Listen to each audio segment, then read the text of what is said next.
कांदा थोडासा तांबूस रंगावरती तळल्यानंतर त्याच्यामध्ये मी मिरची, लसूण हे जे वाटण केलेलं आहे तयार आणि थोडंसं अद्रक याची जी पेस्ट केलेली आहे असं थोडंसं खरबरीत असं त्याला वाटलेलं आहे.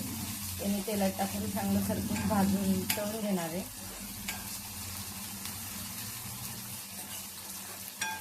माझा पहिलाच ब्लॉग आहे त्यामुळे थोडं तुम्ही समजून घ्याल ती अपेक्षा. मीठ मी चमचा वापरता हातानेच टाकत असते कारण अगोदरपासून मला तशीच सवय आहे. तर अंदाजे मीठ मी टाकणार आहे आणि एक छान आता छानशी उकळी आलेली आहे. आपण ज्या पाण्याला फोडणी दिली होती तर आता छानशी उकळी आलेली आहे आणि आता आपल्याला दोन्ही हाताचा वापर करायचा आहे. एका हाताने पळी फिरवायची आणि दुसऱ्या हाताने